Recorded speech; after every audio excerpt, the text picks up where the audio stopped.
Hi, girls and boys, congratulations! This is just the beginning of your learning journey, but you have gone through a lot. Hopefully, you feel more confident now about learning Chinese and you already have some words and a few sentences in your mind. This is the last video of the series. In this video, we are going to go through chapter 7, 8, and 9 together. Chapter 7 is about navigation. Again, there is a sentence. It's not long. Please try to read and remember it. 怎么去这个地方？怎么去这个地方？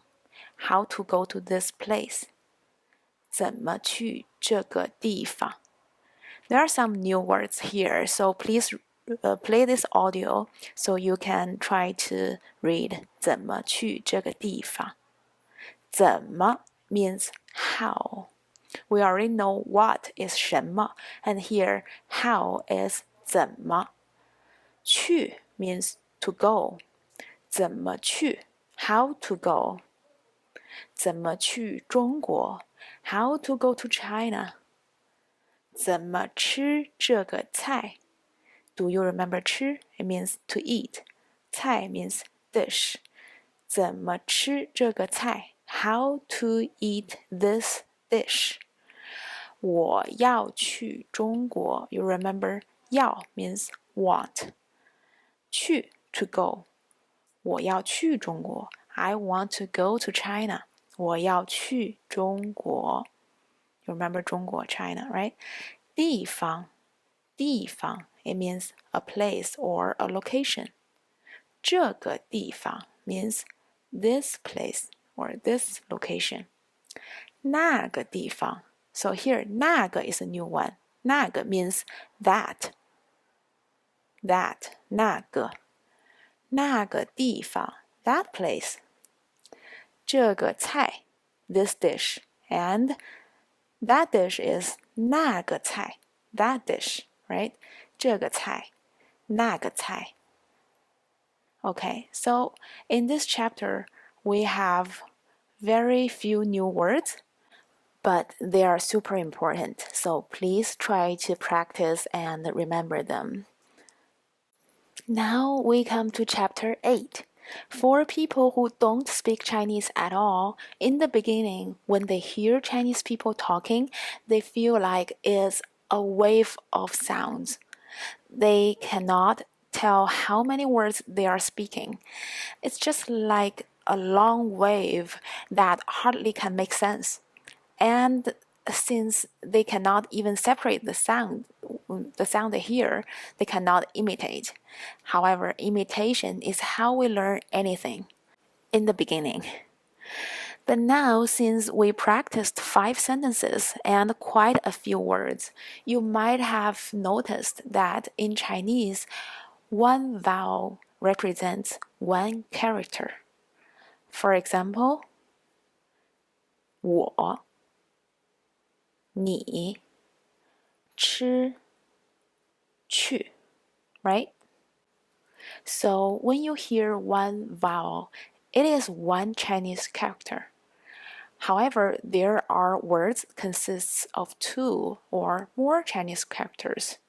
For example, 名字 name, 地方 place, 朋友 friends, 中国 China, 什么 what.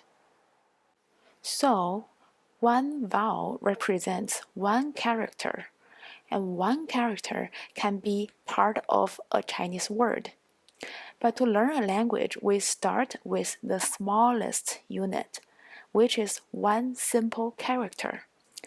That's why it is very important to train your ear to recognize the vowels in the wave of sound. Then that's the starting point of listening, imitating, and eventually speaking. In the end, chapter 9. Let's have a taste of simple grammar. First, all adjectives go to the front. In English, when we describe a noun, such as a place, a dish, a friend, we can add things in the front or in the end.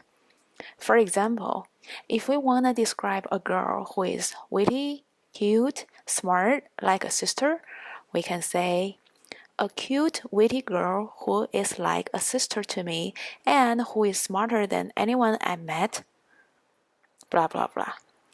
However, in Chinese, if we still use the same exact English words, the order will be changed into a cute, witty, like a sister, smarter than anyone I met girl.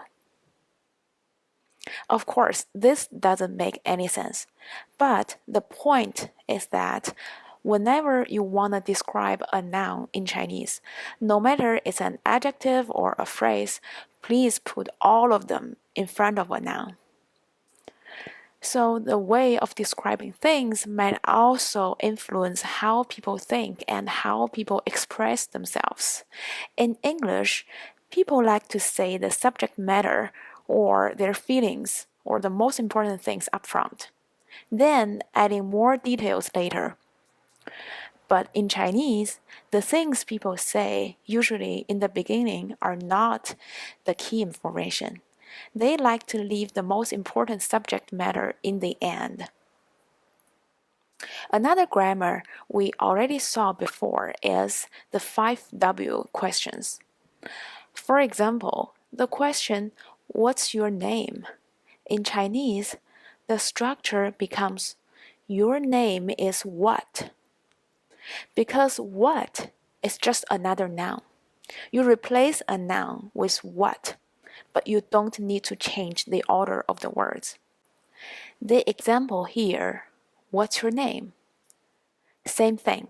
The way of saying this should be, "Your name is what?" So that is, 你的名字是什么? Your name is what? 你的名字是什么? Which is, what's your name in English?